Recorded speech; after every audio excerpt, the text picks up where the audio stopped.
किए हम 75 साल मजीद ज़ाया नहीं करने चाहिए। ये बिगिनिंग से उन्होंने कहा, इससे अच्छा स्टार्ट हुआ। फिर उसके बाद इसको हमारे पाकिस्तानी और भारतीय मीडिया ने किस तरह लिया। एक तो भारत की तरफ से एतराज आता रहा मीडिया की तरफ से कि उनको रिसीव करने के लिए कोई सिग्निफिकेंट पर्सनैलिटी नहीं आई, जो कि मेरे ख्याल में भी जानी चाहिए थी, क्योंकि इस वक्त की जरूरत थी।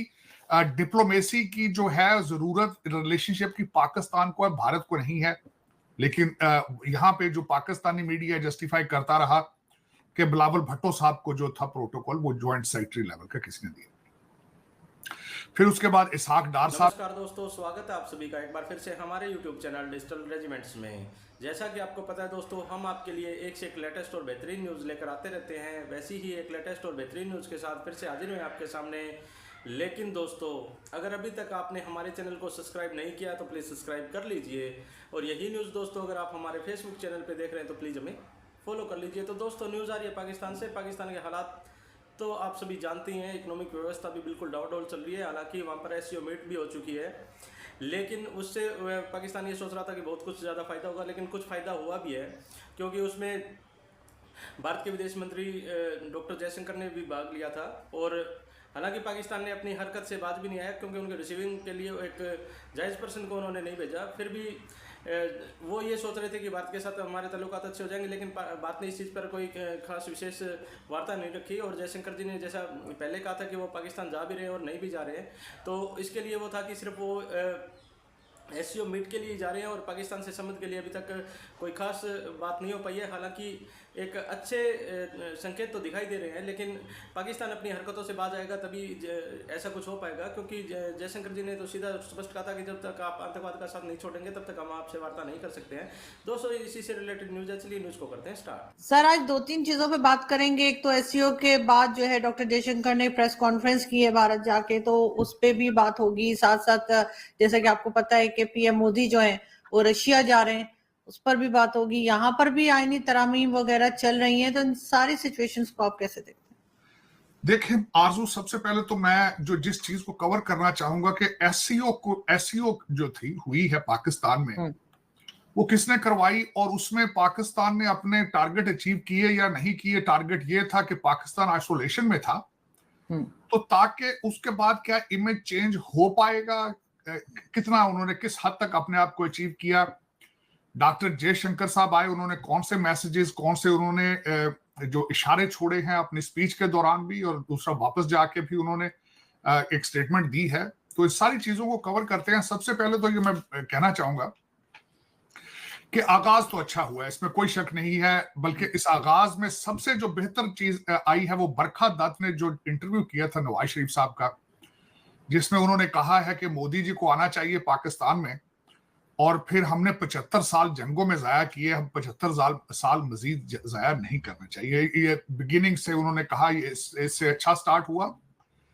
फिर उसके बाद इसको हमारे पाकिस्तानी और भारतीय मीडिया ने किस तरह लिया। एक तो भारत की तरफ से एतराज आता रहा मीडिया की तरफ से कि उनको रिसीव करने के लिए कोई सिग्निफिकेंट पर्सनैलिटी नहीं आई, जो कि मेरे ख्याल में भी जानी चाहिए थी, क्योंकि इस वक्त की जरूरत थी। डिप्लोमेसी की जो है जरूरत रिलेशनशिप की पाकिस्तान को है, भारत को नहीं है। लेकिन यहाँ पे जो पाकिस्तानी मीडिया जस्टिफाई करता रहा कि बिलावल भुट्टो साहब को जो था प्रोटोकॉल वो ज्वाइंट सेक्रेटरी लेवल का किसने दिया। फिर उसके बाद इसहाक डार साहब के साथ बैठे पाकिस्तानी मीडिया ने वहां से स्पेकुलेट किया कि शायद क्रिकेट शुरू होने वाला है, जिसको फॉरेन अफेयर मिनिस्ट्री है भारत की, उन्होंने उसको फौरन डिनाई किया है। डॉक्टर जयशंकर साहब ने मॉर्निंग वॉक की, हाई कमीशन ऑफिस के अंदर पौधा लगाया। ये सारी अच्छी चीजें थी। मुस्कुराहटों का तबादला हुआ। जो पहले समझा जाता था, जो एक दूसरे के ऊपर तनकीदी अल्फाज इस्तेमाल किए जाते थे, इस तरफ से कश्मीर को, दूसरी तरफ से दहशतगर्दी की सपोर्ट को, वो इस दफा नहीं हुई। ये भी इसको भी कामयाबी समझा जा रहा है इसमें। और मैं समझता हूँ कि चले एक स्टेप मजीद आगे से ही कुछ नेगेटिविटी जो है वो रुकी। लेकिन अब ये बताना चाहिए कि एससीओ किस तरह हुई। एससीओ सारी की सारी एफर्ट जो थी वो चाइना इसके पीछे था। चाइना चाहता था कि एससीओ हो और वो पाकिस्तान में हो, क्योंकि अब देखना यह है कि एससीओ क्या है। एससीओ को समझा जाता है कि एंटी नेटो एंटी वेस्ट एक ऑर्गेनाइजेशन है जिसको चाइना अपने एक प्रोपेगेंडा या अपना एक टूल समझ के उसको इस्तेमाल करता है।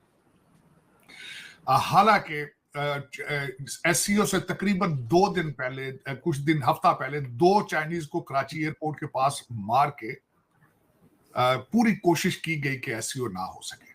फिर हमारी एक बहुत बड़ी सियासी पार्टी है, उनको भी यही था, तशवीश थी, वो भी चाहते थे कि एससीओ ना हो, वो भी आगे चल के हम बात करते हैं। लेकिन इस सारी चीजों में ये अच्छा स्टेप रहा। अब आपने अपना इमेज सॉफ्ट करने की पूरी कोशिश की, सिग्नल भेजा कि हम सफारती तौर पर हम तैयार हैं, अब हमारे साथ बिजनेस किया जाए, डील की जाए। उसका जवाब अब मैं जो डॉक्टर जयशंकर साहब की स्पीच है उसके अंदर भी उन्होंने ये कहा कि जो एससीओ है जिसका टारगेट है कनेक्टिविटी और एक्सपेंशन ऑफ बिजनेस और सारा कुछ ये चीजें और एनर्जी और सारा कुछ, लेकिन जब तक पीस नहीं होगा तिजारत किस तरह होगी। मैं एग्री करूंगा इस बात से। मैं हमेशा आपको ये कहता हूं, जहां सुकून ना हो, जहां लॉ एंड ऑर्डर ना हो, वहां पे लोग कारोबार नहीं करते, बल्कि लोग वहां से भागते हैं। बात जाती दफा उन्होंने भी, बल्कि एक भारतीय बहुत बड़े न्यूज़पेपर ने लिखा था उनके होते हुए कि डॉक्टर जयशंकर के jabs towards Pakistan and China. लेकिन उन्होंने जाती दफा शहबाज शरीफ साहब का शुक्रिया अदा किया। उन्होंने कहा कि thank you for that, for the SCO, for your hospitality. और फिर जाके उन्होंने वहां पे भी प्रेस कॉन्फ्रेंस में कहा कि वी आर पैसिव, हम हर चीज का जवाब प्रॉपरली देंगे, चाहे नेगेटिव हो पॉजिटिव हो। ये भी एक उसमें अच्छी चीज। अब उसके बाद आगे क्या होगा? आप पाकिस्तान ने अचीव कर लिया, मैं समझता हूं काफी हद तक अचीव किया। हालांकि खतरे मौजूद थे। आपके 12 एम्बेसडर्स के ऊपर अटैक हुआ स्वात में आज से 2-3 हफ्ते पहले। फिर बलूचिस्तान में पंजाबियों को घरों में घुस घुस के मारा जा रहा है। कराची एयरपोर्ट पे चाइनीज को मारा गया। इसके बावजूद डी चौक में हमले का इनको था, मुर्शिद पाक ने कहा था कि हमला किया है, लेकिन इसके बाद ये अचीव कर लिया। अब आगे कहां जाएंगे? अब आगे आपका रास्ता कहां है वो मैं आपको बताना चाहूंगा। सबसे पहले आपकी एक आप देखें, आप अपनी 5th जनरेशन वार, जो कि मैं समझता हूं चलाने वाले भी पहले चलाने, आज खुद ही उसके विक्टिम हैं। 5th जनरेशन वार में लाहौर के अंदर एक फिक्शनल बच्ची का रेप एक बनाया गया है और उसको बांग्लादेश बनाने की ख्वाहिश सार इसके स्टूडेंट्स को निकाला जाए और बांग्लादेश बनाया जाए। अब ये जब देखा जाता है तो एससीओ के अहदाफ किस तरह अचीव करेंगे आप? लोगों को तो आप कह रहे हैं भाई हम देखें कितने अच्छे लोग हैं, आए यहां कारोबार करें, यहां पे सारा कुछ करें, एससीओ करा लिया हमने।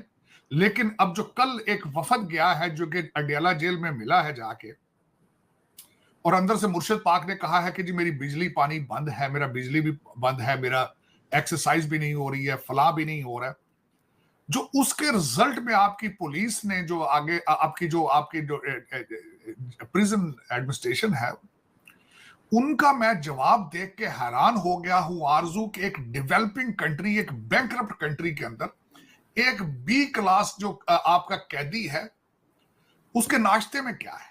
उसको चकंदर का जूस दिया जाता है, चिया सीड दिए जाते हैं, दही बिस्कुट और खजूरें, ये ब्रेकफास्ट है। फिर मेन्यू के अंदर मैं पूछना चाहूंगा हर पाकिस्तान, उनको दिन में कोकोनट जूस दिया जाता है, अंगूर दिए जाते हैं, देसी मुर्गियां, कड़ाही, बकरे दिए जाते हैं, 2 लोग मालिश के लिए दे रखे हैं। ये जेल है कि मजाक है? और वहां से निकला क्या है? जब वहां पे लोग गए हैं, 5 लोगों में से 2 लोगों ने आके कुछ चीजें लीक की। उनकी 45 मिनट की मीटिंग थी जिसमें 25 मिनट उन्होंने गालियां देते हुए इनको निकाला जो मिलने गए थे। उन्होंने कहा था मैंने तुम्हें हुक्म दिया था कि डी चौक पे हमला होना चाहिए, डी चौक पे हमला क्यों नहीं हुआ? और जिस 15 तारीख को एससीओ के टाइम पे होना चाहिए था। दूसरा आरजू, मुर्शिद पाक ने ये फरमाया है कि अगर ये इसी तरीके से तुम पीटीआई को चलाओगे तो मैं सारी जिंदगी जेल में ही रहूंगा। उन्होंने इस जो आईनी तरमीम है, एक तो मैं इस पे आगे चलता हूं, उन्होंने कहा है कि इसको डिले करो जितना भी हो सकता है, 25 अक्टूबर तक जितना घसीट के आगे ले जाओ, बहाने करो कि मेरे साथ मुझे स्पीकर पंजाब असेंबली का मिले, मुझे शिबली आके मिले, फराज और मुझे फला फला मिले, तो इससे टाइम बाय करके घसीट के इसको 25 तारीख को एक्सपायर करा। अच्छा ठीक। बाहर देखा जाए तो पूरे कंट्री के अंदर एक जज की अपॉइंटमेंट, मंसूर अली शाह की अपॉइंटमेंट के ऊपर पूरा पाकिस्तान रुक चुका है। यह लग रहा है कि यह ब्रेकिंग पॉइंट है, यह जिंदगी और मौत का सवाल है। लेकिन आरजू, कभी मैं यहां पूछना चाहूंगा, कभी इन्हीं लोगों ने कभी इनको तकलीफ हुई है कि 3 करोड़ बच्चा स्कूल नहीं जा रहा है? ये सारे इकट्ठे हो गए एक जज की अपॉइंटमेंट पे। अब वो आईनी तरमीम क्या है? कभी चारपाई से अब बेंच पे आ गए हैं। वो पहले कहते थे कि हम पूरी कोर्ट बनाएंगे, अब बेंच पे आ गए, अब लकड़ी के बेंच बना रहे हैं ये अपने सर्वाइवल के लिए। तो देखा दोस्तों आपने कि पाकिस्तान में क्या चल रहा है, और पाकिस्तान हालांकि कोशिश अब ये भी था कि भारत के साथ में संबंध अच्छे बनाए जाए। हालांकि एक इंटरव्यू में भी उनके जो प्रधानमंत्री, उन्होंने भारतीय प्रधानमंत्री नरेंद्र मोदी जी को इनवाइट भी किया है, लेकिन इस तरह का इनवाइट इंटरव्यू के थ्रू नहीं होता है, उसके लिए एक स्पेशल इन्विटेशन भी होता है। लेकिन जहाँ पर उन्होंने एक बढ़िया तरीके का रिसीविंग ही नहीं की हमारे विदेश मंत्री जी की, तो वो मोदी जी के साथ तो क्या ही कर सकते हैं। इसलिए मुझे तो नहीं लगा कि अभी भी पाकिस्तान अपने संबंध सुधारना चाहता है, क्योंकि पाकिस्तान कहीं ना कहीं तो भारत की आर्थिक स्थिति में कुछ ना कुछ जोल करने की कोशिश में भी हो सकता है। तो दोस्तों, न्यूज़ आपको कैसी लगी हमें कमेंट करके ज़रूर बताइएगा, और जल्दी हाजिर होते हैं एक नई न्यूज़ के साथ में। तब तक के लिए जय हिंद, जय भारत, वंदे मातरम।